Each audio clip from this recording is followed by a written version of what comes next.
నమస్తే, welcome to debate point. నేను Rajasekhar. So ప్రధానంగా తెలంగాణ పాలిటిక్స్ సంబంధించి పూర్తి స్థాయిలో హైకోర్టు ఒక తీర్పు ఇచ్చింది పార్టీ ఫిరాయింపులకు సంబంధించి. గతంలో పార్టీ ఫిరాయింపులకు సంబంధించి చాలా కేసులు పరిగణలోకి వచ్చాయి. ఈసారి కొంచెం రసవత్తరంగా మారినటువంటి పరిస్థితులు కనిపిస్తున్నాయి.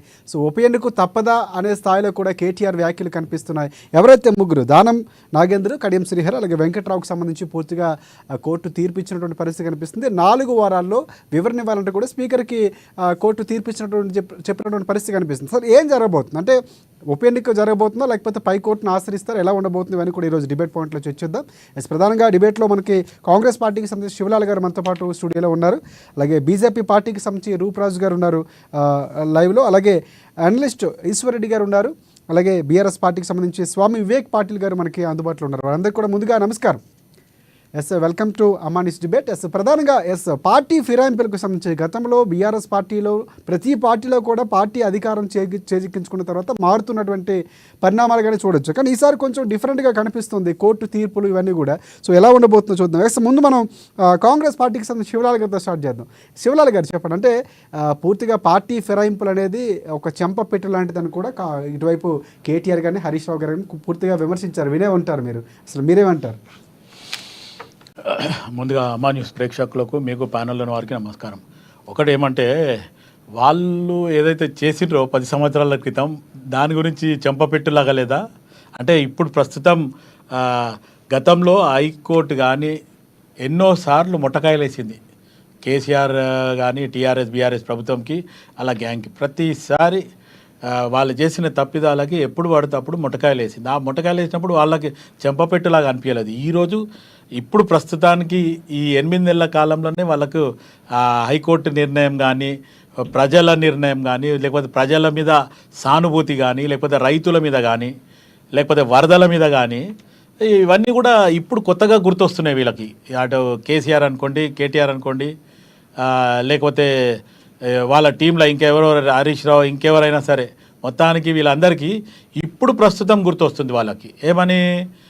హైకోర్టు అంటే రెస్పెక్ట్ ఇవ్వాలా, లేకపోతే జనాలు అంటే రెస్పెక్ట్ ఇవ్వాలా, లేకపోతే వరదలు వచ్చినప్పుడు కానీ. ఇప్పుడు ఇదే కేసీఆర్ మొత్తానికి 2014లో ఆయన అధికారం చేపట్టినప్పుడు మొత్తానికి చిన్నపాటి వర్షం వస్తే పడవలు వేసుకొని పోవాల్సి వస్తుంది అని చెప్పి వ్యాఖ్యానించిన కేసీఆర్కి మొత్తానికి దిగిపోయినాక కూడా ఇంకా కూడా అది గుర్తొస్తలేదు. ఇప్పుడు గుర్తొస్తుంది. అంటే ప్రజలు ఫామ్ హౌస్కి పరిమితం చేసిన తర్వాత అప్పుడు ప్రజల మీద సోయి వస్తుంది, లేకపోతే రైతుల మీద సోయి వస్తుంది, లేకపోతే ఇంకా ఆలోచించాలంటే అభివృద్ధి మీద. మీ పార్టీకి సంబంధించి పొన్నం ప్రభాకర్ లాంటి వారు కూడా స్వాగతించారు. అంటే హైకోర్టు తీర్పు అవుతుంది, మేము దాన్ని స్వాగతిస్తున్నాం.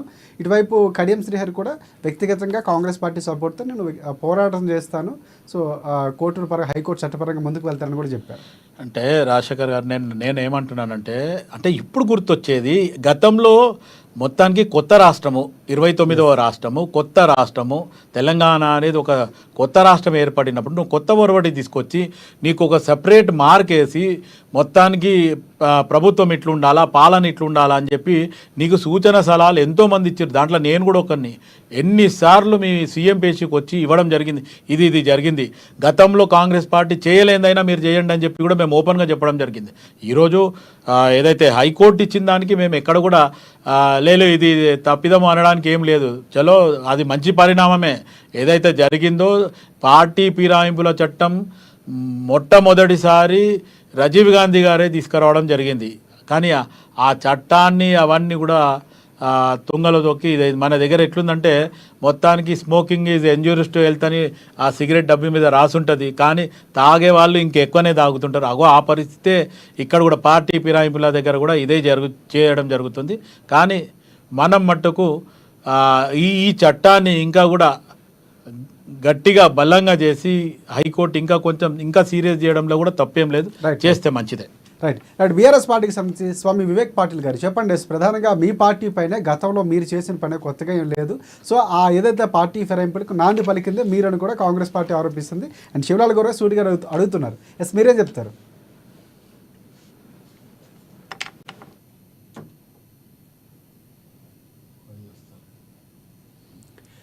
వివేక్ పాటిల్ గారు, బీఆర్ఎస్ పార్టీ గతంలో చేసిన పనే దాన్ని కప్పిపుచ్చుకోవడానికి ప్రయత్నాలు చేస్తుంది తప్ప మీరు చేసిన పని కొత్తగా ఇక్కడ పార్టీ ఫిరాయింపులు లేవని చెప్తుంది.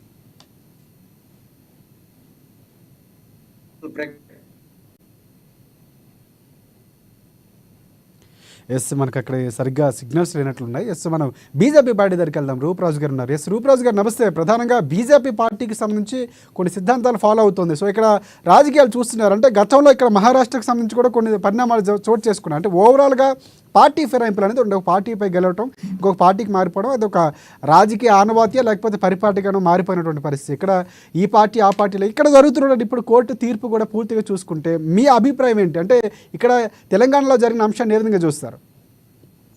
అందరికీ నమస్కారం అండి. మరి అందరికీ ఒక విషయం ఏంటంటే ఈరోజు టిఆర్ఎస్ పార్టీ 10 సంవత్సరాలలో చేసిన తప్పిదాలు ఉన్నాయని చెప్పడం వాస్తవం అందరికీ తెలిసిందే.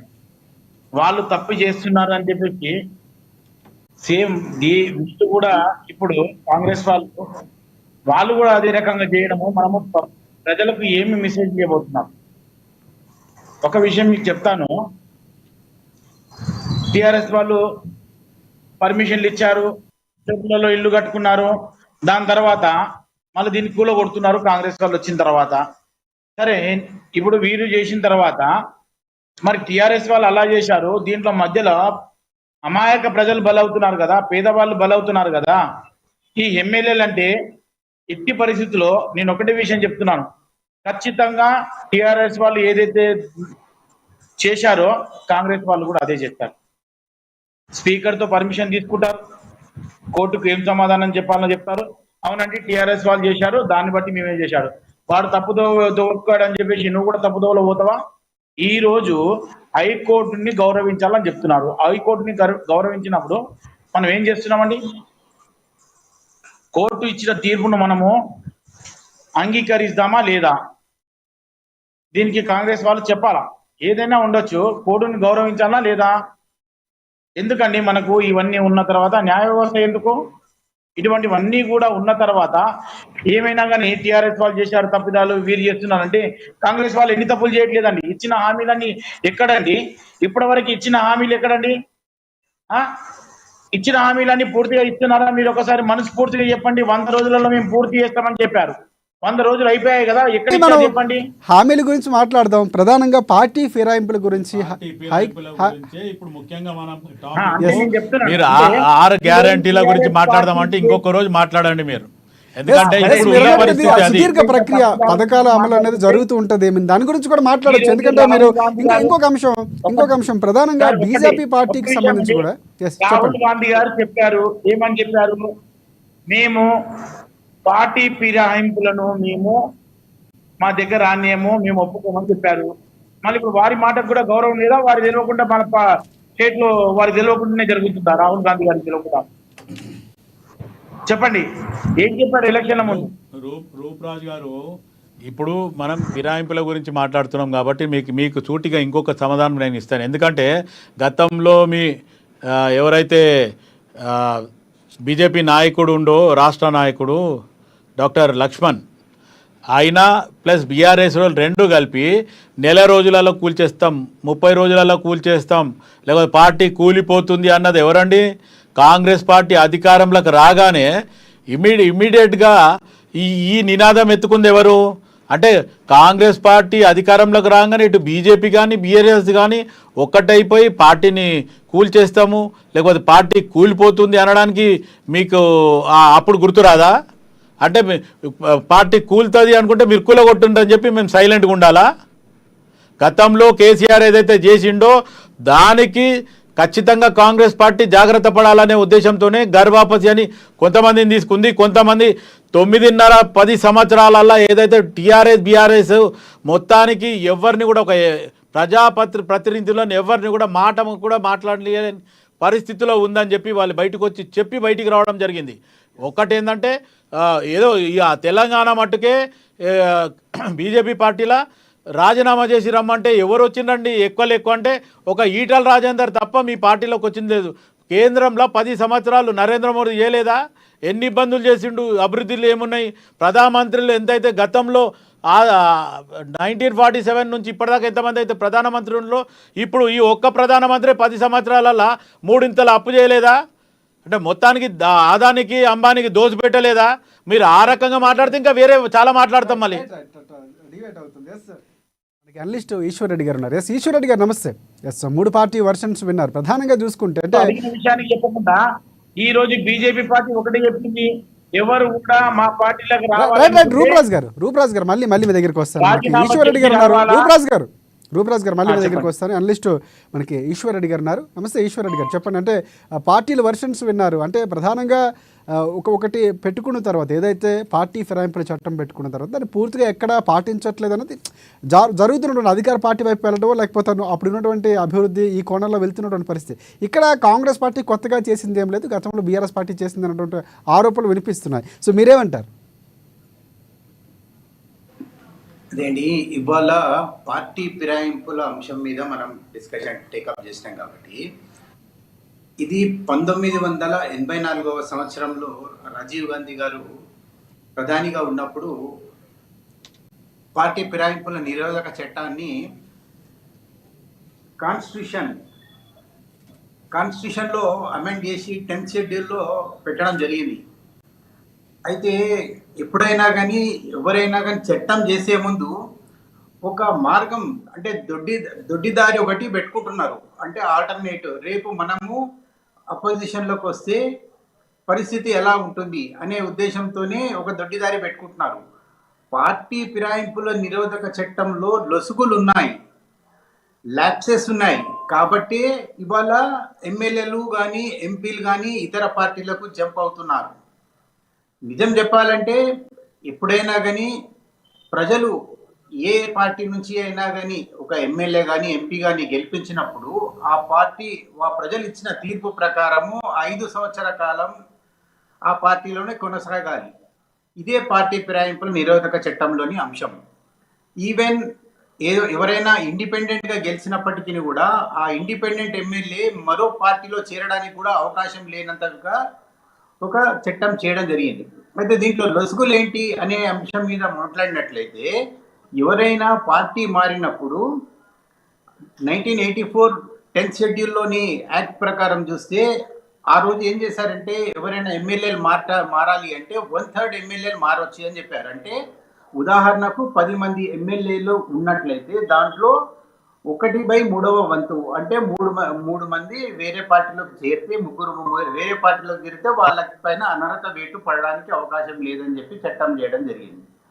అయితే దీంట్లో కూడా లోపాలు ఉన్నాయని చెప్పేసి మళ్ళీ దాని తర్వాత రెండోసారి మళ్ళీ అమెండ్ చేశారు. అమెండ్ చేసినప్పుడు ఏంటంటే 2/3 మెజారిటీ అని చెప్పారు.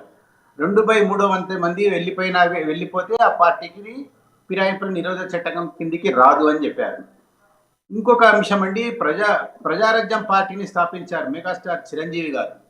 తను పార్టీని కొన్ని కారణాల వల్ల నడపలేక పార్టీని విలీనం చేశారు. అది కూడా మెర్జర్ చేయడానికి కూడా అవకాశం ఉంది. ఇలా చెప్పుకుంటా పోతే యాక్ట్లో చాలా అంశాలున్నాయి. అయితే ఇవాళ హైకోర్టు అంశానికి వస్తే హైకోర్టు చాలా స్పష్టంగా ఏం చెప్పిందంటే స్పీకర్ గారి కార్యాలయానికి ఒక డైరెక్షన్ ఏమొచ్చిందంటే మీరు 4 వారాల్లోగా చర్య తీసుకొని పక్షంలో మేమే నిర్ణయం తీసుకుంటాము అని చెప్పారు. ఓకే అండి, మనము హైకోర్టు అంశాన్ని, హైకోర్టు న్యాయమూర్తి గారిని మనం గౌరవిస్తాం కాబట్టి వారి అంశంలోకి మనం డీటెయిల్గా పోవడానికి అవకాశం లేదు ఈ చర్చ ద్వారా. అయితే ఒక్క అంశం మాత్రం చెప్పవచ్చు, ఎప్పుడైనా కానీ ఈ యాక్ట్ ప్రకారం చూస్తే స్పీకర్ గారికి గడువు లేదండి. దాంట్లో చట్టంలో చేసిన ప్రధాన మిస్టేక్ ఏంటంటే ఎప్పుడైనా ఒక 10 రోజుల్లో కానీ 15 రోజుల్లో కానీ నెల రోజుల్లో కానీ ఏదైనా నిర్ణీత గడువు పెట్టి ఉంటే ఈ సమస్య ఉండేది కాదు. అంటే ఎవరిపైన యాక్షన్ తీసుకోవడానికి ఒక గడువు పెట్టి ఉంటే గడువు లేదు కాబట్టి స్పీకర్ గారు 1 సంవత్సరం డిలే చేయొచ్చు, 2 సంవత్సరాలు డిలే చేయొచ్చు. దీనికి మంచి ఒక ఎగ్జాంపుల్ చెప్తా అండి. గతంలో టీఆర్ఎస్ నుంచి కొంతమంది ఎమ్మెల్యేలు ఒక ఎమ్మెల్సీని గెలిపించుకోవడం జరిగింది. అప్పుడు ఏమైందంటే కేఆర్ సురేష్ రెడ్డి గారు స్పీకర్గా ఉన్నప్పుడు ఆ టీఆర్ఎస్ ఎమ్మెల్యేల పైన అనర్హత వేటు వేయమని చెప్పి అప్లికేషన్ ఇవ్వడం జరిగింది, ఒక పిటిషన్ వేయడం జరిగింది స్పీకర్ గారి దగ్గర. కేఆర్ సురేష్ రెడ్డి గారు హియరింగ్ పేరిట 2 సంవత్సరాలు కాలయాపన చేసి ఎన్నికల షెడ్యూల్ వస్తుంది రేపు అనగా ఒకరోజు ముందు తన నిర్ణయాన్ని ప్రకటించారు. అంటే 2 సంవత్సరాల పాటు కాలయాపన చేశారు. ఇది స్పీకర్ గారికి ఉన్న విశేష అధికారం. దీన్ని మనం క్వశ్చన్ చేయడానికి లేదు. స్పీకర్ గారికి ఉన్న పవర్స్ ఏంటంటే ఈక్వల్ టు జ్యుడిషియరీ పవర్స్ ఉన్నాయి. జడ్జికి ఏ విధంగా అయితే పవర్స్ ఉన్నాయో తనకు కూడా అదే విధంగా పవర్స్ ఉన్నాయి. ఇంకొక మాట చెప్తే, అసెంబ్లీ ప్రెమిసెస్లో 2 ఎమ్మెల్యేలు చొక్కాలు పట్టుకొని గొడవ పడ్డారనుకోండి, వాళ్ళిద్దరు వెళ్ళి పోలీస్ స్టేషన్లో కంప్లైంట్ చేస్తే పోలీస్ ఇన్స్పెక్టర్ కానీ లేకపోతే పోలీసులు కానీ రారు. ఏమంటారు, ఇది అసెంబ్లీ స్పీకర్ గారి జ్యురిడిక్షన్ అండి, మేము రాలేము అంటారు. అన్లెస్ స్పీకర్ గారు కంప్లైంట్ చేస్తే తప్ప మేము లోపలికి ఎంటర్ కానీ వీలు లేదు అంటారు. అంటే ఇట్లా విశేష అధికారాలు ఉన్నాయి. ఈ సమయంలో హైకోర్టు నిర్ణయము ఇచ్చిన తీర్పు ప్రకారము 4 వారాల్లో గడువు తీసుకోవడానికి అసలు అవకాశము లేదు. అయితే ఇవాళ లేటెస్ట్ డెవలప్మెంట్ కానీ ఈశ్వర్ రెడ్డి గారు అంటే ఒకవేళ కోర్టుకు సంబంధించినటువంటి సరైన సమాధానం ఒకటే మాట ఇవాళ ఇంకొక మంచి ఎగ్జాంపుల్ చెప్తున్నా. ఇవాళ గాంధీ గారు అంటే ఎమ్మెల్యే గాంధీ గారు, పార్టీ ఫిరాయించిన గాంధీ ఎమ్మెల్యే గారు ఏమన్నారంటే, అసలు నేను పార్టీ ఫిరాయించలేదు, నేను స్టిల్ బీఆర్ఎస్ లో ఉన్నా కాబట్టి మేజర్ అపోజిషన్ కి ఇవ్వాల్సిన పబ్లిక్ అకౌంట్స్ కమిటీ చైర్మన్ పదవి నాకు ఇచ్చారు, నేను పార్టీ మారలేదు. నేను సీఎం గారిని కలిస్తే సీఎం గారు అన్నారు మంచిగా డెవలప్ చేసుకొని కాన్స్టిట్యున్సీని అని చెప్పి నాకు మెడలో ఒక దేవాలయానికి సంబంధించిన కండువా వేశారు తప్ప నేను పార్టీ మారలేదని చెప్పారు. సో ఇవన్నీ కూడా ఎస్టాబ్లిష్ చేయడానికి కోర్టు పరిధిలో చాలా కష్టతరము అని నేను చెప్పదలుచుకున్నాను. రైట్ అంటే ఓవరాల్గా చాలా ఇంకా మార్పులు తీసుకురావాల్సిన అవసరం ఉందనేది అర్థమవుతుంది. ఎస్, బీఆర్ఎస్ పార్టీకి సంబంధించి వివేక్ పాటిల్ గారు ఇందాక మనకి సరిగ్గా వినిపించలేదు. ఎస్ చెప్పండి మీ వర్షన్. అంటే ప్రధానంగా గతంలో బీఆర్ఎస్ పార్టీపై చాలా ఆరోపణలు వచ్చాయి, పూర్తిగా కాంగ్రెస్ పార్టీ ఎల్పీని కూడా విలీనం చేసుకున్నటువంటి పరిస్థితి అవన్నీ మనం చూసినటువంటిదే. సో ఎస్ చెప్పండి వివేక్ పాటిల్ గారు.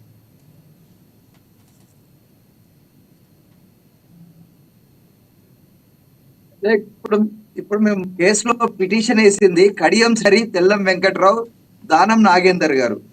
వీళ్ళ ముగ్గురికి సంబంధించి ఈ హైకోర్టులో పిటిషన్ వేయడం జరిగింది. ఇందాక అరక్పూడి గాంధీ గారి గురించి చెప్పారు. గాంధీ గారికి ప్రధాన ప్రతిపక్షంలో నేను ఇంకా ప్రతిపక్షంలోనే ఉన్నా అని చెప్తా ఉన్నాడు కదండి. రైట్ వివేక్ గారు, మీకు కొంచెం సిగ్నల్ ప్రాబ్లం ఉన్నట్టుంది. ప్రధానంగా ఈ అంశం మాట్లాడిన తర్వాత మీరు దానికి వివరణ ఇద్దరు. అది యాక్చువల్గా ఉదాహరిస్తూ చెప్పినటువంటి పరిస్థితి ఈశ్వర్ రెడ్డి గారు. ఎస్ శివలాల్ గారు, మళ్ళీ మీ దగ్గరికి వస్తున్నాం. అంటే ప్రధానంగా అంటే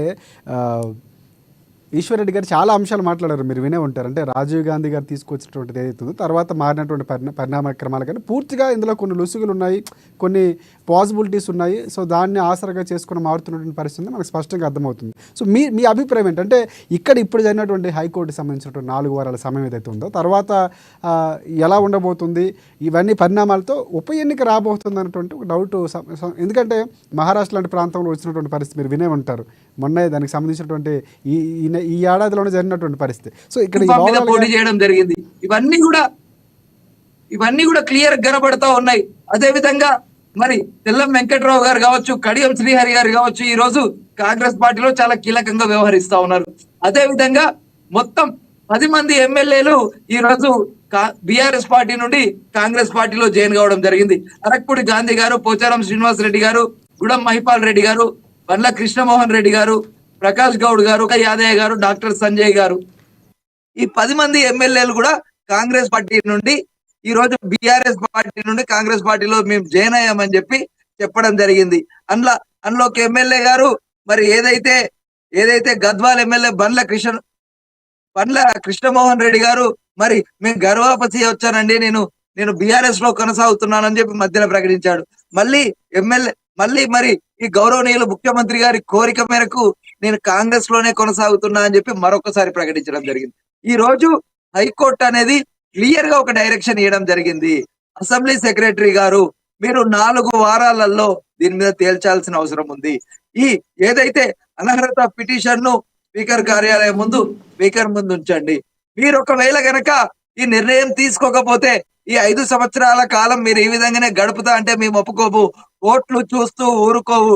ఖచ్చితంగా కూడా నెల రోజులల్లా మీ యొక్క దీని మీద ఉన్నటువంటి గైడ్ లైన్స్ ఆధారంగా మీరు ఖచ్చితమైనటువంటి మీ నిర్ణయాన్ని మీరు తీసుకునే నిర్ణయాన్ని యొక్క వివరణ కోరే షెడ్యూల్ క్లియర్ గా ప్రకటించాలని చెప్పి ఈ రోజు హైకోర్టు అనేది పేర్కొనడం జరిగింది. ఈ రోజు హైకోర్టు ధర్మాసనం అనేది తనకు ఉన్నటువంటి విశేష అధికారాల ప్రకారంగా 141వ అధికారం ప్రకారము ఇంతకుముందు సుప్రీంకోర్టు కూడా సంబంధించి తెలియజేయడం జరిగింది. అనర్హత చేశారా లేదా?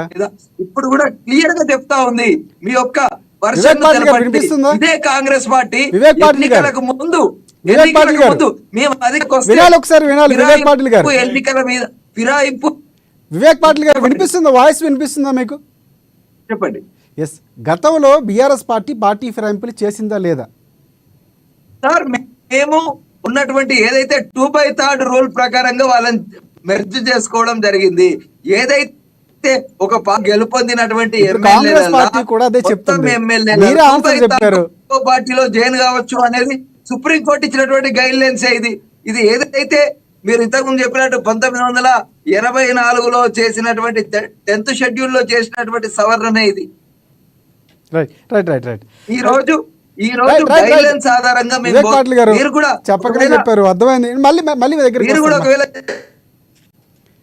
ఎస్, రూపరాజ్ గారు చెప్పండి. ప్రధానంగా అంటే బీజేపీ పార్టీకి సంబంధించి ఇందాక కూడా మీరు మాట్లాడుతున్నటువంటి పరిస్థితి కనిపిస్తుంది. ఇక్కడ ఇందాక ఈశ్వర్ గారు కొన్ని అంశాలు ప్రస్తావించారు. 1/3 తర్వాత 2/3 ఈ అంశాలు తర్వాత మారినటువంటి పరిణామ క్రమంలో వచ్చినటువంటి పరిస్థితి. సో దాన్ని ఆధారంగా చేసుకున్నప్పుడు ఇక్కడ అది కూడా ఆ విధంగానే ఇక్కడ ఫిరాయింపులు అనొచ్చు, లేకపోతే పార్టీ చేరికలు అనొచ్చు జరుగుతున్నటువంటి అంశం మనకు ప్రధానంగా అర్థమవుతుంది. మీరేమంటారు? సరే, ఈ విషయము ఫిరాయింపుల ఈ యొక్క మీరు అన్నట్టు సవరణకు సంబంధించింది ఓకే. నేను ఒక క్వశ్చన్ వాళ్ళని అడిగాను. రాహుల్ గాంధీ గారు ఒక మాట చెప్పారు, మేము ఈ ఫిరాయింపులను ప్రోత్సహించమని చెప్పాడు మొట్టమొదట ఎలక్షన్ల కన్నా ముందు. ఒక విషయం ఇది పక్కన పెడితే, ఈరోజు రాజ్యాంగం ప్రకారము ఎలక్షన్లు జరుపుకున్న తర్వాత ప్రజలందరూ ఒక పార్టీ ద్వారా అతన్ని ఎన్నుకున్న తర్వాత ఈ రోజు అవసరాలను బట్టి ఎమ్మెల్యేలు ఈ రోజు ఉన్నటువంటి ప్రభుత్వాలను వాళ్ళని భయపెట్టి తమ వైపు తిప్పుకోవడం దొందే. ఈ రోజు టిఆర్ఎస్ పార్టీ కావచ్చు, కాంగ్రెస్ పార్టీ కావచ్చు, ఎవరైనా కానీ ఇదే రకంగా చేస్తున్నారు. భయపట్టించి వాళ్ళని వాళ్ళ తల వంక తీసుకుంటున్నారు. అంతేగాని ప్రజల కొరకు పనిచేసే నాయకుడు అంటూ ఎవరు లేడండి. ప్రజల కొరకు భయపడుతూ ప్రజల మధ్యలో ఈ రోజు వీళ్ళకు తగిన పార్టీ అభివృద్ధి కోసం మారుతున్నామని చెప్తున్నారు. మారిన వాళ్ళందరూ కూడా వీళ్ళందరినీ సస్పెండ్ చేసి మళ్ళీ ఎలక్షన్ లో పోటీ చేసి ఖచ్చితంగా ప్రజలు వీళ్ళకి తగిన గుణపాఠం చెప్పాలా. ఇది జరిగితేనే ఈ విషయంలో ప్రజలకు సరైన న్యాయం జరిగినట్టు అవుతుంది. వాళ్ళ అవసరాల కొరకు వాళ్ళు పార్టీలు మార్చుకోవడం ఎంతవరకు సమంజసమండి? ఎస్, ఈ ప్రశ్న అనేది పార్టీ మారుతున్నటువంటి ఎమ్మెల్యేలు అందరిని అడగాల్సిందే. వారు చెప్తున్నటువంటిది ప్రధానంగా నియోజకవర్గ అభివృద్ధి కోసం, ప్రజల కోసం పార్టీ మారుతున్నాం తప్ప వ్యక్తిగత అభిప్రాయాలు అంటూ ఏమీ లేవు, వ్యక్తిగత స్వార్థాలు లేవని చెప్తున్నారు. అందరూ చెప్పే మాటే. సో దాన్ని కూడా మీరు గమనించాలి. అండ్ శివలాల్ గారు చెప్పండి, మీరు చెప్పండి. ప్రధానంగా ఇక్కడ ఉప ఎన్నిక అనే అంశం తెర మీదకి వచ్చినటువంటి పరిస్థితి, ఇందాక మీరు క్లారిటీ ఇచ్చినటువంటి పరిస్థితి కనిపిస్తుంది. సో ఇందాక ఈశ్వర్ రెడ్డి గారు చాలా అంశాలు ప్రస్తావించారు, మాట్లాడారు. సో ఉన్నటువంటి దాంట్లో కొన్ని లొసుగులు ఉన్నాయని కూడా ఆయన ప్రస్తావించారు. సో దానిపై భవిష్యత్తులో ఎలాంటి మార్పులు రావాల్సిన అవసరం ఉందంటారు? సో నిజంగా ఇప్పుడున్నటువంటి పరిస్థితులు చూసుకుంటే కనుక, సో ఇక్కడ మారినటువంటి వారికి సంబంధించి ఇక్కడ ఎలాగా మీరు కాంగ్రెస్ పార్టీకి సంబంధించి ముందుకు వెళ్ళబోతున్నారు? రాజశేఖర్ గారు, ఇప్పుడు ప్రస్తుతానికి అనలిస్ట్ గారు మాట్లాడిన దాంట్లో నేను ఏకీభవిస్తున్నాను. ఎందుకంటే ఆయన అంశాల వారీగా చెప్పడం జరిగింది. అయితే ఒకటి ఏంటంటే, ఏదైతే హైకోర్టు ఇచ్చిన నిర్ణయంలోనే అక్కడ కూడా లూజ్ పాయింట్ ఉంది అనేది ఒక మాట చెప్పడం జరిగింది. ఎందుకంటే 4 వీక్స్ అనేది అంటే ఒక నెల. ఆ 4 వీక్స్లో మీరు దీని మీద నిర్ణయం తీసుకోండి, లేకపోతే మేము దీని మీద మాట్లాడాల్సి వస్తుంది అనే బదులు జడ్జి గారు మొత్తానికి డెడ్ లైన్ డేట్ ఇచ్చి దీని లోపల మీరు డిసిషన్ తీసుకోండి, లేకపోతే విల్ టేక్ యాక్షన్ అనే రకంగా ఉంటే బాగుంటుంది అనేది ఇప్పుడు ఇంతకుముందు మనం అనలిస్ట్ గారు మాట్లాడిన స్టైల్లో అర్థమైన భాష. కాకపోతే ఒకటి ఏంటంటే, ఇప్పుడున్న పరిస్థితుల్లో ఎవరైనా పార్టీ ఫిరాయింపు చేసింది అది నిజంగా కూడా అది మంచి పద్ధతి కాదు, మంచి పరిణామం కాదు. మొత్తానికి వాళ్ళు మాట్లాడే భాష ఇంకోటి ఏంటంటే, నేను కాన్స్టిట్యున్సీ నేను నా నియోజకవర్గాన్ని అభివృద్ధి చేయడానికి పోతున్నా అన్నమాట పచ్చి అబద్ధం. ఎవరైనా ఉండని, వాళ్ళు కాంగ్రెస్ పార్టీలు ఉండని, బీజేపీలు ఉండని, టీఆర్ఎస్ బీఆర్ఎస్లు ఉండని, ఇంకే పార్టీలను ఉండని, పార్టీ ఫిరాయింపులు చేసిన వాళ్ళంతా కూడా నిజంగా కూడా అవసరమైతే వాళ్ళని ఒక టర్మ్ వరకు లేదా ఒక 2 టర్ముల వరకు, అంటే 5 to 10 years వాళ్ళని బహిష్కరణ చేయడం కూడా మంచి పద్ధతి. ఎందుకంటే హైకోర్టు ఇటువంటి నిర్ణయాలు కూడా తీసుకోవాలి. ఎందుకంటే ఒక పార్టీ మీద నిలబడ్డప్పుడు పార్టీలకు కూడా ఈరోజు నమ్మకాలు లేకుండా పోతున్నాయి. ఒక వ్యక్తి ఒక పార్టీ మీద నిలబడి ఆ పార్టీ ఫలానా క్యాండిడేటు, ఈ ఫలానా పార్టీ వాడు అని చెప్పే క్యాండిడేట్ని కూడా రేపు మళ్ళీ నెక్స్ట్ ఎలక్షన్కి వస్తే లేదా బై ఎలక్షన్కి వస్తే ఆయన ఇంకొక పార్టీలు ఉంటుంటే అసలు ఏం చెప్పాలో అర్థం కాదు. మొన్నటి వరకు ఇదే టీఆర్ఎస్ బీఆర్ఎస్లో ఉన్న ఈటల రాజేందర్ సడన్గా బీజేపీలో పోయిండు. సరే, ఏం జరిగింది అనేది మనకు తెలుసు. బీజేపీలో పోలేదండి, రాజేంద్ర గారు పోటీ చేసి బీజేపీలోకి వచ్చారు. నేను మీకు ముందు అదే చెప్పిన. ఒక ఈటల రాజేందర్ రాజీనామా తప్ప మిగతా ఎవరు లేరు. మొత్తానికి మీ బీజేపీ ఏమి ఇది శుద్ధపూజ ఏం కాదు సార్. మీ బీజేపీ కూడా మొత్తానికి ఈడీలు లేకపోతే మొత్తానికి భయపెట్టే ఐటీ దాడులు, ఈడీ దాడులు చేసే మీ నరేంద్ర మోదీ గారు అందరినీ పార్టీలు చేర్చుకుంటుండ్రు. అంతేగాని మీరు వాళ్ళు చేశారు మేము చేస్తున్నామని అనడం తప్పండి. మీరు ఆ రకంగా రూప్రాజు గారు ఒక మాట వింటారా? నేనేమంటున్నా, నేను కాంగ్రెస్ పార్టీ చేస్తే తప్పు కాదు అంటలేను. మీరు ఒకసారి మళ్ళీ వినండి. ఏ పార్టీ చేసినా అది తప్పు అంటున్నా, అది ఒకసారి అర్థం చేసుకోండి. నేను కాంగ్రెస్ పార్టీ చేసే తప్పు, బీజేపీ చేసే తప్పు, లేకపోతే బీఆర్ఎస్ చేసే తప్పు అంటలేను. మొత్తానికి ఆ పార్టీ ఫిరాయింపుల చట్టాన్ని ఎవరైతే అధిగమిస్తారో వాళ్ళు ఎవరు చేసినా తప్పే. అది ఉన్న పరంగా నేను ఈటల రాజేందర్ గురించి ఎందుకు చెప్పినా, ఈ రోజు ఈటల రాజేందర్ ఈ రోజు కూడా ఇంకా బీఆర్ఎస్ ఉన్నట్టే మాట్లాడుతుండు. కొన్ని సందర్భాలు మీకు తెలుసో తెలియదు, ఈ రోజు ఆయన ఇంకా కూడా మీ బీజేపీ నాయకుడు కాదు. ఇప్పుడు కూడా ఆయన కొంచెం చాలా బీఆర్ఎస్ నాయకుడు లాగానే మాట్లాడుతుండు. మీకు అది అర్థం అవుతుందో లేదో. ఈ రోజు మల్కాజ్గిరి ఎంపీ, నేను కాదంటలేను, కానీ బీజేపీ నుంచి గెలిచిన ఆయన ప్రజలలో ఇంకా బీఆర్ఎస్ క్యాండిడేట్ అనే ఒక ఉద్దేశంతోనే మాట్లాడుతున్నారు. నేను అది చెప్తున్నా. మీరు మళ్ళీ ఈటల రాజేందర్ ఆయన రాజీనామా చేసిండు, లేకపోతే బై ఎలక్షన్ పోయిండు, అవన్నీ నాకు తెలుసు. బై ఎలక్షన్లో ఆయన పోవడానికి సహకారం చేసింది కూడా మేము మంచిదని చెప్పినాం. ఎందుకంటే బీఆర్ఎస్ వాళ్ళు ఆయనని చాలా ఇబ్బంది చేసిందని కూడా చెప్పడం జరిగింది. మీరు మీకు ఒకటే చెప్తున్నాము, ముందు చేసిన వాళ్ళందరూ చెడ్డవాళ్ళు, ఇప్పుడు మీరు మంచి వాళ్ళు, మీ పాలన మంచిగా ఉంది, జనాలకు మంచి చేయాలనుకుంటున్నారు. కాబట్టి తగిన న్యాయము ప్రజలకు వాస్తవాలు తెలిసే రకంగా వీళ్ళకందరికీ మీరు రాజీనామా చేసి పార్టీలో చేర్పించుకుంటే బాగుంటుందని మా నిర్ణయం. మీ స్పీకర్ గారు కూడా గత స్పీకర్ చేశారు, నేను కూడా అట్లనే చేస్తా అంటే అంతే, దొందే కదా. మేము అంటున్నాం అదే. ఇప్పుడు వాళ్ళు చేశారు, మీరు చేస్తున్నారు. సో మీరు ప్రజల కొరకు ఇక్కడ పోరాటం చేస్తున్నారండి. ప్రజల దగ్గరికి పోతున్నాం, ప్రజల కొరకు చేస్తున్న వాళ్ళు కాదండి ఎమ్మెల్యేలు అందరూ దొంగలు.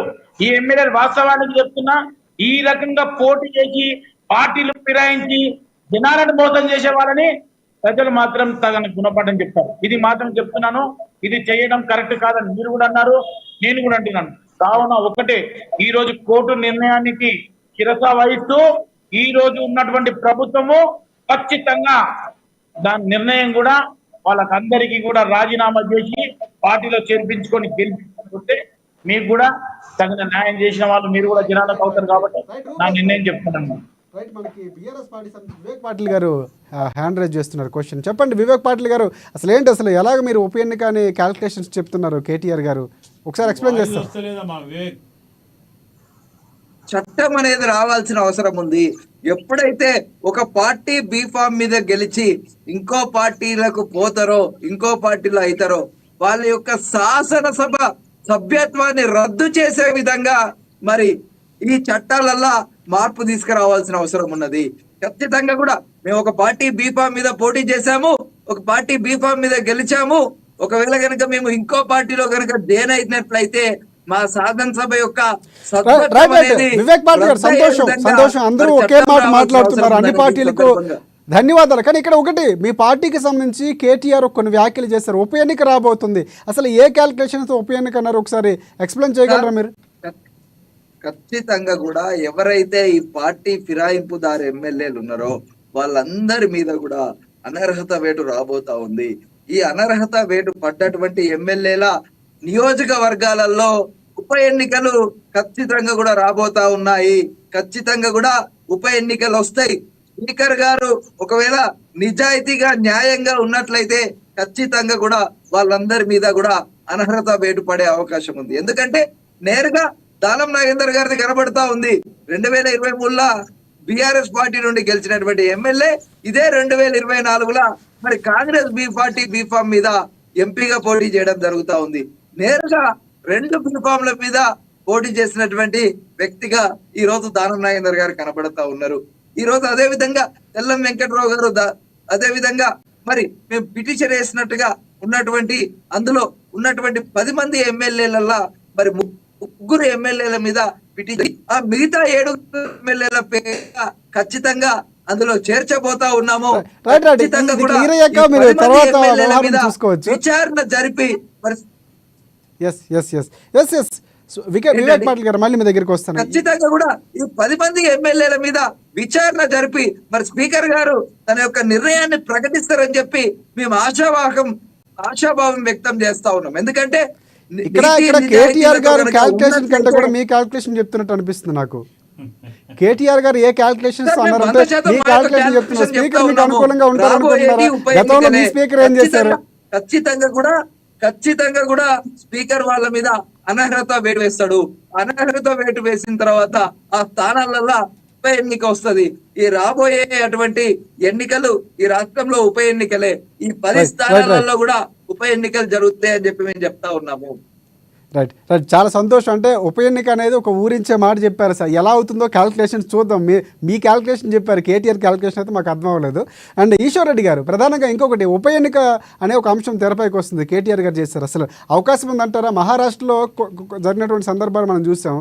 సో ఇక్కడ ఏమైనా అలాంటి అవకాశాలు ఉన్నాయంటారా? అంటే 4 వారాల సమయం తర్వాత సుప్రీంకి వెళ్ళేటువంటి పరిస్థితి, అక్కడ ఉన్నటువంటి పరిస్థితుల ప్రకారం అక్కడ ఉన్నటువంటి ఉప ఎన్నిక జరిగింది. సో ఇక్కడ అలాంటి తెలంగాణలో ఇప్పుడు పరిస్థితులు కనిపిస్తున్నాయంటారా? ఇదే అండి, కేటీఆర్ గారు అంటే బీఆర్ఎస్ వాళ్ళు ఏంటంటే అనర్హత వేటు పడుతుంది కాబట్టి ఉప ఎన్నికలు వస్తాయనే ఒక ఆశాభావంతో ఉన్నారు. ఓకే, వాళ్ళ పార్టీ అభిప్రాయం అది. ఇక్కడ ఫస్ట్ పార్టీ మారిన వాళ్ళను ఎస్టాబ్లిష్ చేయగలగాలి. కోర్టులో వీళ్ళు పార్టీ మారారు అని ఎస్టాబ్లిష్ చేయగలగాలి. ఎందుకంటే ఇవాళనే మనం అబ్జర్వ్ చేసినట్లయితే కడియం శ్రీహరి గారు ఏమని చెప్పారు? హైకోర్టులో కనుక ఒకవేళ మా అందరి మీద అనర్హత వేటు పడితే మేము ఇమ్మీడియట్గా సుప్రీంను ఆశ్రయిస్తామన్నారు. సుప్రీంకోర్టును ఆశ్రయించినప్పుడు ఏమవుతుంది? ఇది కాలయాపన జరుగుతుంది. ఇలా ఇంకా మిగిలింది ఎంత అంటే 4 years. ఆల్రెడీ గవర్నమెంట్ వచ్చి 9 నెలలు అయింది. 4 years ఈ అడ్వకేట్స్ నెక్స్ట్ హియరింగ్ డేట్స్ అడుగుతూ ఉంటారు. అలా పోస్ట్పోన్ అవుతూ ఉంటుంది. ఇలా 4 years గడిచిపోతుంది. కాబట్టి పుణ్యకాలం గడిచిపోతుంది. కాబట్టి నేను అనేది ఏంటంటే యాక్ట్నే ఎలాంటి సవరణలు తీసుకురావాల్సిన అవసరం ఉంది అంటే 10th షెడ్యూల్లో మళ్ళీ ఒకసారి సవరణలు, ఎట్లాంటి సవరణలు తేవాలంటే ఎవరైనా పార్టీ మారినట్లు జరిగితే ఇమ్మీడియట్గా వారం రోజుల్లోనో ఒక టైం లిమిట్ అనేది పెట్టాలి. టైం లిమిట్ లేకపోవడం వల్లనే ఇలా జరుగుతూ వస్తున్నది ఇంతకాలం. స్పీకర్కి విశేషాధికారాలు ఇవ్వాల్సిన అవసరం ఉంది. ఈ గ్యాప్ అనేది తగ్గించాల్సిన అవసరం ఉంది. ఇవాళ చూశాను కదండి, ఇవాళ నేను ఇంతకుముందు కూడా మళ్ళీ రిపీట్ చేసినట్లు అవుతుందేమో అని నేను ఆగాను. ఎందుకంటే ఇవాళ గాంధీ గారు చెప్పారు ఏమనంటే అసలు నేను పార్టీ మారలేదన్నారు. ఆయన పార్టీ మారలేదని రేపు కోర్టులో కూడా వాళ్ళ అడ్వకేట్ అదే చెప్తాడు, పార్టీ మారలేదండి, అందుకే ప్రతిపక్షానికి ఇవ్వాల్సిన public accounts committee PAC chairman, ఇది ఎప్పుడైనా కానీ మనకు ఒక సాంప్రదాయం ఏంటంటే పిఏసి చైర్మన్ అనేది అపోజిషన్కి ఇవ్వడం జరుగుతుంది. సో మేము అపోజిషన్కి ఇచ్చాము, ప్రభుత్వం చాలా స్పష్టంగా ఉంది అపోజిషన్కే ఇచ్చారు, ఆయన కూడా పార్టీ మారలే అని చెప్పారు. మేము ఇచ్చిన కండువా ఫోటో తీసుకెళ్ళి చూపిస్తారు, ఇది దేవాలయానికి సంబంధించిన కండువా అని. సో ఈ విధంగా ఎస్టాబ్లిష్ చేస్తారు. సో అతను పార్టీ మారినట్లు ఎక్కడ మనం ప్రూవ్ చేయగలుగుతాం? పేపర్లో సమ్ టైమ్స్ హైకోర్టు కానీ లేకపోతే ఇంకో కోర్టు కానీ పత్రికల్లో వచ్చిన వార్తను కన్సిడరేషన్లోకి తీసుకోదు. రేర్ కేసెస్లోనే వాళ్ళు యాక్సెప్ట్ చేస్తున్నారు, సుమోటోగా తీసుకుంటున్నారు. సో ఇవన్నీ మనం చూడాలి. హైకోర్టు దీన్ని ఈ ఎస్టాబ్లిష్మెంట్ని గమనిస్తుందా, దీన్ని పరిగణలోకి తీసుకుంటుందా లేదా, ఇవన్నీ మనం రేట్ అండ్ సీ లాగా చూడాల్సిన అవసరం ఉంది. రైట్ రైట్ రైట్ అటు ఈశ్వరరెడ్డి గారు అండ్ శివలాల్ గారు, ఒకటి ఇక్కడ పిఎస్సి అనే మ్యాటర్ కూడా వస్తుంది. అంటే కేటీఆర్ గారు చెప్పారు, ఎలా మీరు ఇస్తారు ప్రతిపక్షానికి ఇవ్వాల్సినటువంటిది పిఎస్సి పదవి, మీ పార్టీలో చేరినటువంటి ఎవరైతే ఉన్నారో గాంధీ ఆయనకి ఎలా ఇస్తారంటూ కూడా ఆయన వ్యాఖ్యలు చేసినటువంటి పరిస్థితి. మళ్ళీ ఇక్కడ గాంధీ గారు ఎక్స్ప్లెనేషన్ కూడా ఇచ్చారు. అసలు ఏంటిది అంటే అది పొలిటికల్ డ్రామాగా మనం చూడాల్సిన అవసరం ఉందంటారా, లేకపోతే దానికి ఒక ఎక్స్ప్లెనేషన్ ఏమైనా ఇస్తారా కాంగ్రెస్ పార్టీ తరఫు నుంచి మీరు? అరకెప్పుడు గాంధీ గారికి ఏదైతే పిఎస్సి చైర్మన్ ఇవ్వడము ఇప్పుడే అనలిస్ట్ గారు కూడా ఒక మాట చెప్పడం జరిగింది. ఏమని, నిజంగా కూడా ఒక మర్యాదపూర్వకంగా పిఎస్సి కమిటీకి ఒక చైర్మన్ని జనరల్గా ఆపోజిషన్ పార్టీకి ఇవ్వడం ఈ రోజు కాదు, గతంలో నుంచి కూడా అదొక ఆనవాయితీ.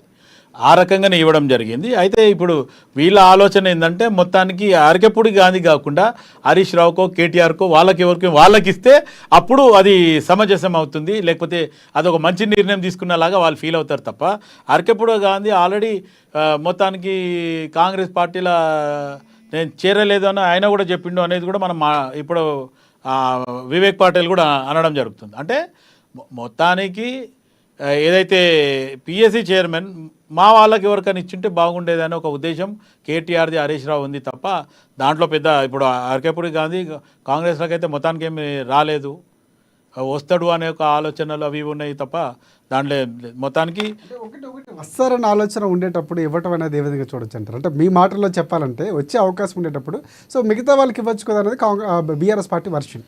ఇప్పుడు ఆయన ప్రస్తుతానికి అయితే కాంగ్రెస్ కంటే వేసుకోలేదు కదండి. ఆర్కేపూడి గాంధీ ఇంకా కూడా బీఆర్ఎస్లో ఉండు, బీఆర్ఎస్ బీఫామ్లో బీఆర్ఎస్ మెంబర్ని అని ఆయన కూడా ఇప్పుడు ఈరోజు సంజయ్ చెప్పిండు అంటే కూడా అర్థమైంది అక్కడ మొత్తానికి నేను బీఆర్ఎస్ పార్టీలో ఉన్న ఆపోజిషన్ లీడర్గానే ఉన్నా కాబట్టి నాకు ఇచ్చిండ్రు అనేది ఆయన ఓపెన్గా డిక్లేర్ చేసిన తర్వాత ఇంకా మళ్ళీ మనం కొత్తగా లేదు అంటే బీఆర్ఎస్ వాళ్ళని చెప్పమనండి, ఆర్కేపూడి గాంధీ కాంగ్రెస్లోనే ఉన్నాడు బీఆర్ఎస్లో లేడని చెప్పండి. అదైనా రైట్. ఇంకొకటి మీ పార్టీ మీతో పొత్తు లేకపోతే ఏ విధంగా మాట్లాడుకోవాలి మీరు ఎక్స్ప్లెనేషన్ ఇవ్వాలి. సిపిఐ పార్టీకి సంబంధించి కూనంనేని సాంబశివరావు గారు సో దీనికి సంబంధించినటువంటి దారుణ చర్యగా ఆయన చెప్తూనే వారిపై క్రిమినల్ కేసులు పెట్టారు, ఎవరైతే పార్టీ ఫిరాయింపులు ఉన్నారో వారి ఎమ్మెల్యేలపై క్రిమినల్ కేసులు పెట్టాలని వ్యాఖ్యానించారు. సో మీరేమంటారు? అంటే మీతో పార్టీలో ఆయన ఏమో మీతో లేరు అని చెప్తున్నారు, కానీ మీతోనే ఉన్నారు, మీతో ఉంటూనే ఆయన ఒక ఎక్స్ప్లెనేషన్ ఇచ్చారు. సో మీకు అర్థమై ఉంటుంది, దానికి ఏమంటారు మీరు? ఇప్పుడు ఒకటి ఏమంటే రాజశేఖర్ గారు, ఇప్పుడున్న పరిస్థితిలో జరిగింది ఏదైతే ఉందో దాన్ని మనం ఎవరికి కూడా ఏం చేయలేము, ఎందుకంటే ఇది కాలయాపన జరుగుతుంది. మొత్తానికి పార్టీ ఫిరాయింపుల చట్టం ఎప్పుడైతే ఒక నిబంధన గట్టిగా అవుతుంది, లేకపోతే పార్టీ ఫిరాయింపులు చేసిన వారికి ఈ రకంగా ఒక ఇబ్బంది ఉంటుంది, లేక ఒక టర్మ్ కానీ 2 టర్మ్లు కానీ వీళ్ళని మళ్ళీ ఎలక్షన్లో పోటీ చేయొద్దు అనేది ఒక నిర్ణయం ఎప్పుడైతే అట్లాంటి ఏదైనా డిసిషన్ వస్తే మట్టుకు అప్పుడు ఎవరైనా భయపడేది ఉంటుంది. లేకపోతే మటుకు స్పీకర్ గారి నిర్ణయం మీద వదిలితే ఇప్పుడు వివేక్ పాటిల్ మాట్లాడింది మనం ఆలోచిస్తే ఇప్పుడున్న స్పీకర్ చేస్తాడు అంటే గతంలో ఉన్న స్పీకర్ చేయలేదు, అట్లా చేయలేదు అనేది ఆ నిర్ణయం తీసుకోవాల అవసరం ఉంటుంది మనం. ఎందుకంటే ఇప్పుడు ప్రస్తుతానికి ఏదైతే కోర్టు ఇచ్చిన డిసిషన్ని ఈ 4 వారాలలో మీరు డిసిషన్ తీసుకోండి, లేదు అనుకుంటే కోర్టు పరిధిలో ఉంటుంది, కోర్టు తీసుకుంటే అంటే రేపు అసెంబ్లీ నుంచి కానీ లేకపోతే క్యాండిడేట్గా ఈ ముగ్గురు ఎవరైతే ఉన్నారో వాళ్ళు ఆల్రెడీ సుప్రీంకోర్టు ఆశ్రయిస్తామని చెప్పి ముందే వాళ్ళు హెచ్చరిస్తున్నారు అంటే వాళ్ళకి అక్కడ గడువు దొరుకుతుంది. లేకపోతే అవసరం అనుకుంటే ఈ 1 వీక్లో నిర్ణయం కాకుండా కొంచెం టైం ప్రొలాంగ్ అవుతుందనే ఆలోచనతో వాళ్ళు కూడా అక్కడ ఉన్నారు. ఇప్పుడు ప్రతిదీ కూడా హైకోర్టులో ఏమి కాలేదు అంటే సుప్రీంకి పోతుండ్రు అనేది మన దగ్గర ఒక సిస్టమ్ ఉంది. ఇప్పుడు మొన్న హైడ్రా సబ్జెక్ట్ తీసుకుంటేనే సుప్రీంకోర్టు కానీ హైకోర్టు కానీ 2 నిర్ణయాలు తీసుకుంది. ఏమని, ఖచ్చితంగా ఏదైతే చెరువులు కుంటాలు బఫర్ జోన్లు కానీ కట్టినవి కూల్చేయాలని చెప్పి హైకోర్టు నిర్ణయం ఉంది, మళ్ళీ ఈరోజు సుప్రీంకోర్టు నిర్ణయం కూడా ఉంది. కానీ అది ఉన్నాకైనా కానీ ఏమంటున్నారు ఈరోజు ఖచ్చితంగా వాళ్ళకు ముందస్తు నోటీస్ ఇవ్వాలి. ఇప్పుడు ఇంతకుముందే మనము బీజేపీ నాయకులు రూపరాజు గారు కూడా ఏమన్నారు, ఎవరిది పడితే ఆర్లకు గులగొడుతున్నారు. ఇప్పుడు ఎవరైతే బఫర్ జోన్లో కట్టుకున్న వాళ్ళు ఉండొచ్చు, లేకపోతే చెరువులు కట్టుకున్న వాళ్ళు ఉండొచ్చు, లేకపోతే ఎఫ్టీఎల్లో కట్టుకున్న వాళ్ళు ఉండొచ్చు, లేకపోతే వాళ్ళు బ్యాంక్ లోన్ మీద తీసుకున్న వాళ్ళు, వాళ్ళకి తెలియదా ఇది బఫర్లో ఉంది లేకపోతే ఎఫ్టీఎల్లో ఉంది, లేకపోతే నేను ఈడ చెరువులో కడితే ఉంటుందా? అంటే నేను చెప్పేది ఏమంటే ఇప్పుడు అంటే కోర్టు పరంగా కానీ ఇటువంటి పరంగా ఆలోచిస్తా అంటే ఒక పని చేస్తున్నప్పుడు ఖచ్చితంగా దాని మీద ఆ పాయింట్ పెట్టి రేజ్ చేయడం కానీ లేకపోతే అబాండాలు వేయడం ఇది ఒక అవకాశం ఆనవాయితీలాగా అయిపోయింది. రైట్ రైట్ వివేక్ పాటిల్ గారు విన్నారా మీరు పూర్తిగా వర్షన్? అంటే మీరు గతంలో మీ స్పీకర్ ఉన్నారు, అంటే మీ స్పీకర్ అంటే మీ పార్టీకి సంబంధించిన స్పీకర్, ఆ స్పీకర్ అప్పుడు నిర్ణయం తీసుకోవడం ఈ స్పీకర్ ఎలా తీసుకుంటారు అనేది క్వశ్చన్ రైజ్ అవుతుంది. సార్ ఆ రోజు మేము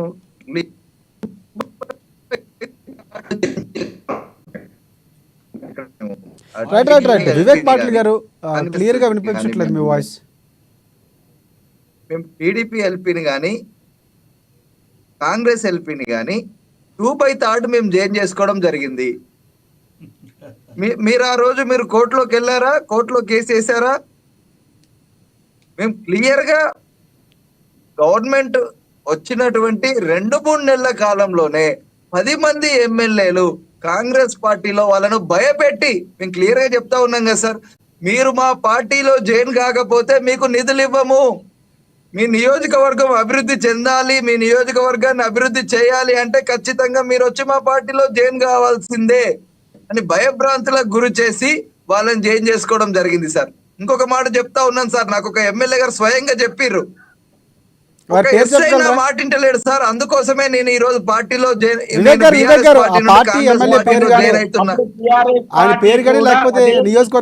చెప్పగలరా ఏంటండి సార్? మీరు ఒక ఎమ్మెల్యే చెప్పారు స్వయంగా అన్నారు కదా, ఎమ్మెల్యే పేరు కానీ లేకపోతే నియోజకవర్గం కానీ చెప్పే అవకాశం ఏమైనా ఉందంటారా? సార్ ఈ రోజు ఆ ఎమ్మెల్యే గారు గౌడ సామాజిక వర్గానికి చెందినటువంటి ఎమ్మెల్యే గారు సార్, ఆయన క్లియర్ గా చెప్పడం జరిగింది, ఈ రోజు మా నియోజకవర్గంలో మా మాట ఎస్ఐ గాని సిఐ గాని ఎవ్వరు కూడా వినట్లేదు, మేము ఆ పార్టీలో జాయిన్ అయితేనే మరి మాకు గౌరవం దక్కేటట్టుంది, మా నియోజకవర్గంలో మా నియోజకవర్గ ప్రజలకు మేము న్యాయం చేయాలంటే మాకు తప్పని పరిస్థితి, ఖచ్చితంగా కూడా మేము ఈ రోజు ఈ కాంగ్రెస్ పార్టీలో జాయిన్ కావాల్సిన పరిస్థితి, అది కూడా మా నియోజకవర్గ అభివృద్ధి కోసం మాత్రమే మేము ఈ రోజు పార్టీలో జాయిన్ అవుతున్నామని చెప్పి వాళ్ళు పార్టీలో జాయిన్ కావడం జరిగింది సార్. చివరిగా ఏం చెప్తారంటే ఇక్కడ జరుగుతున్నటువంటిది ప్రజాస్వామ్యబద్ధంగా జరగట్లేదు అంటారా? గతంలో మీరు చేసిన దానికి కంపేర్ చేసుకున్నటువంటి పరిస్థితి కనిపిస్తుంది. చివరిగా ఏం చెప్తారు మీరు? కంక్లూడ్ చేయండి సార్. ఈ రోజు 100% ప్రజాస్వామ్యబద్ధంగానే జరగట్లేదు సార్. ఈ రోజు ఒక పార్టీలో గెలిచిన, ఒక పార్టీ బీఫామ్ మీద గెలిచినటువంటి ఎమ్మెల్యే గారు ఈ రోజు ఇంకో పార్టీలోకి జాయిన్ కావడం అనేది ఖచ్చితంగా కూడా వాళ్ళు ఆ పార్టీని అమ్మేయడమే సార్. ఆ నియోజకవర్గ ప్రజల యొక్క వాళ్ళు ఏదైతే దాదాపు 1,00,000 ఓట్లు వేసి గెలిపించినటువంటి ఎమ్మెల్యే గారు ఆ 1,00,000 ఓట్లను తాకట్టు పెట్టి తన యొక్క ప్రయోజనాల కోసం,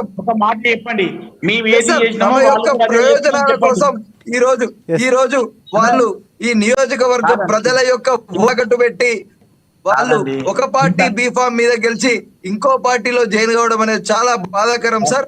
ఈ రోజు కనుక మీరు చూసుకున్నట్లయితే కనబడతా ఉంది సార్ దానం నాగేందర్ గారి ఇష్యూ.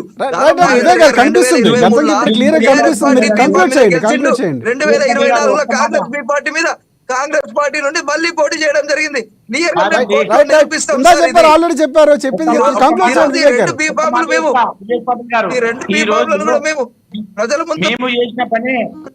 మేము చేసిన పని కాంగ్రెస్ చేస్తుంది ఒక మాట చెప్తే అయిపోతుంది కదా, ఇంత దాని గురించి ఇంత చెప్పడం.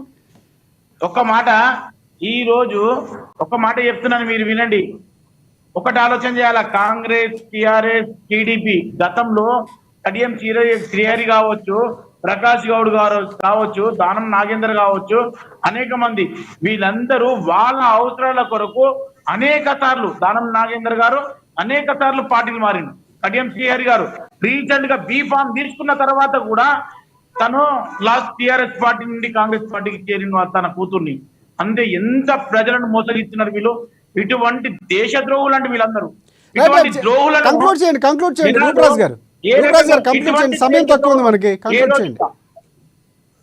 ఒక్క విషయం అండి, మీకు ఏదో భయపడి మేము పార్టీలు మారుతున్నామండి. ఎవరికి భయపడతారండి? ప్రజాస్వామ్యబద్ధంగా ప్రజల ద్వారా ఎన్నుకొనబడ్డ వాళ్ళు వీళ్ళు ఎవరికి భయపడతారండి? అవసరాన్ని బట్టి పార్టీలు మార్చే వాళ్ళని ఈ రోజు తగిన గుణపాఠం చెప్పాలా, కోర్టుకు శిరస వహిస్తూ ఈ రోజు రేవంత్ రెడ్డి గారు తగిన నిర్ణయం తీసుకోవాల్సిందిగా మేము ప్రభుత్వాన్ని కోరుతున్నామండి. రైట్ ఈశ్వర్ రెడ్డి గారు, చివరిగా అంటే చట్టాల్లో మార్పు రావాలని ఇందాక మనం చెప్పకనే మీరు క్లారిటీ ఇచ్చినట్టు చివరిగా కంక్లూడ్ చేయాలంటే ఏం చెప్తారు? వైఎస్ రాజశేఖర రెడ్డి గారు ప్రధాన ప్రతిపక్ష నాయకుని హోదాలో ఉన్నప్పుడు అసెంబ్లీ సమావేశ ప్రతిపాదన చేశారండి. ఏమిటంటే ఇష్టమైన సమస్యలు ఎదురైనప్పుడు స్పీకర్ గారు సరైన నిర్ణయం తీసుకోవాలి అంటే, ఏ పార్టీ ఒత్తిడి లేకుండా ఉండాలి అంటే, స్పీకర్గా ఎన్నికైన వ్యక్తి వెంటనే ఆ పార్టీకి రాజీనామా చేయాలి అని చెప్పి ఆయన ప్రతిపాదన చేయడం జరిగింది రాజశేఖర రెడ్డి గారు. సరే, అది ప్రతిపాదనగానే మిగిలిపోయింది. ఇక రెండో అంశం ఏంటంటే, మీరు కంక్లూడ్ చేయమంటున్నారు కాబట్టి చెప్తున్నాను, ఎవరైనా కానీ ప్రజా తీర్పును గౌరవించాలండి. ఎంపీ కానీ ఎమ్మెల్యే కానీ ఎవరైనా కానీ ప్రజలు ఎన్నుకున్నప్పుడు ఆ పార్టీ మీద నమ్మకంతో ఆ స్థానిక నియోజకవర్గం ప్రజలు గెలిపించినప్పుడు ఆ పార్టీకి వాళ్ళ 5 సంవత్సరాల పీరియడ్, వాళ్ళ పూర్తి పీరియడ్ పూర్తి అయ్యేంత వరకు ప్రజా తీర్పును గౌరవించి రాజకీయాల్లో నైతిక విలువలు పెంచాల్సిన అవసరం ఉంది. ఇప్పటికే ఏమైపోయిందంటే ప్రజల్లో ఒక అసహ్య భావం ఏర్పడింది. రాజకీయ నాయకులు అంటే ఇలా పార్టీలు మారుతుంటారు, ఎక్కడ అధికారం ఉంటే అటువైపు వెళ్తుంటారనే ఒక దురభిప్రాయం ఏర్పడింది. కాబట్టి దీన్ని ఇంకా మనం రాబోయే రోజుల్లో ఇంకా అధ్వానంగా మారకుండా పరిస్థితులను మెరుగుపరచడానికి అన్ని పార్టీల నాయకులు కూడా ముందుకు వచ్చి దీన్ని సరిచేయాల్సిన అవసరం ఉంది. ఇంకా లాస్ట్ ముగింపులో ఒక మాట ఏంటంటే, రాష్ట్ర ప్రభుత్వం కూడా అంటే లేకపోతే ఏదైనా స్వచ్ఛంద సంస్థ కానీ ముందుకు వచ్చి ఒక అన్ని పార్టీలతో ముఖ్య నాయకులతో ఒక సమావేశాన్ని కనుక ఏర్పాటు చేసి మనం భవిష్యత్తులో ఇట్లాంటివి జరగకుండా ఇంకా ఎటువంటి నిర్ణయాలు తీసుకుంటే బాగుంటుంది అనే ఒక చర్చ జరిపితే బాగుంటుంది అని అడిగితే నా అభిప్రాయంగా ముగిస్తున్నాను. రైట్. శివలాల్ గారు చెప్పండి, చివరిగా మీరు అంటే పూర్తిగా వినే ఉంటారు, మనకి సమయం చాలా తక్కువ ఉంది, కంక్లూడ్ చేయండి. ఇప్పుడు మొత్తానికి బీఆర్ఎస్ నాయకుడు మాట్లాడింది ఎట్లుంటుందంటే, వాళ్ళు చేస్తే సంసారం, వేరే వాళ్ళు చేస్తే వ్యభిచారం అనే రకంగా మాట్లాడడం జరుగుతుంది. ఆయన సరే, అది పోతే జరిగితే అది జరగని, కాకపోతే ఏదైతే ఫిరాయింపుల గురించి ఆలోచిస్తే మటుకు చట్టాన్ని ఇంకా కొంచెంగా పకడ్బందీగా చేయాలనేది నేను కోరుకుంటున్నాను. అదే కాకుండా ఒక వ్యక్తి పార్టీ నుంచి గెలిచి, ఒక బీఫామ్ నుంచి గెలిచి ఇంకో పార్టీలోకి పోవాలనుకుంటే వాళ్ళు భయపడేలాగా ఉండాలి. అటువంటి చట్టం ఉంటేనే ఏ ఎమ్మెల్యే కానీ, ఎంపీ కానీ, లేకపోతే మంత్రి కానీ ఎవరైనా సరే జంపు కాకుండా ఉంటారు. కానీ ఇప్పుడు ఇట్లా ఈ మొత్తంలో చట్టాలలోనే ఇట్లాంటి ఇన్ని లుసుకులు ఉంటే మటుకు ఎవరు ఏం చేయలేని పరిస్థితి. ఇది కాలయాపన జరుగుతుంది. వాళ్ళు అనుకున్న పని వాళ్ళు చేస్తూనే పోతూ ఉంటారు. ఇది జనరల్గా ఇప్పుడు జగమెరిగిన సత్యం. ఇది నేను కొత్తగా చెప్పేది ఏం లేదు. ఆల్రెడీ అనలిస్ట్ గారు ముందే చెప్పడం జరిగింది ఈ మాట. నేను మళ్ళీ కూడా ఒకటి మాట ఏం చెప్తున్నా అంటే, ఇప్పుడు కూడా ఏదైతే హైకోర్టు నిర్ణయం ఏదైతే లుసుకుతో ఇవ్వకుండా ఖచ్చితంగా ఒక నిర్ణయం తీసుకుంటా, మీరు 1 వీక్లో అదే 1 మంత్లో మీరు గిట్ట నిర్ణయం తీసుకోకపోతే విల్ టేక్ యాక్షన్ అనే రకంగా ఉంటే బాగుండేది. కానీ ఆ ఛాన్స్ లేదు కాబట్టి 1 వీక్ అంటే వాళ్ళు ఎక్స్ప్లెనేషన్ ఇస్తారు. ఆ ఎక్స్ప్లెనేషన్తో ఇంకా కొంచెం కాలయాపన టైం పోతుంది. రైట్. థ్యాంక్ యూ శివలాల్ గారు. అండ్ కాంగ్రెస్ పార్టీకి సంబంధించి శివలాల్ గారికి, అలాగే బీజేపీ పార్టీకి సంబంధించి రూపరాజు గారికి, బీఆర్ఎస్ పార్టీకి సంబంధించి స్వామి వివేక్ పాటిల్ గారికి, అలాగే అనలిస్ట్ ఈశ్వరరెడ్డి గారికి ప్రత్యేకంగా ధన్యవాదాలు అందరికీ కూడా.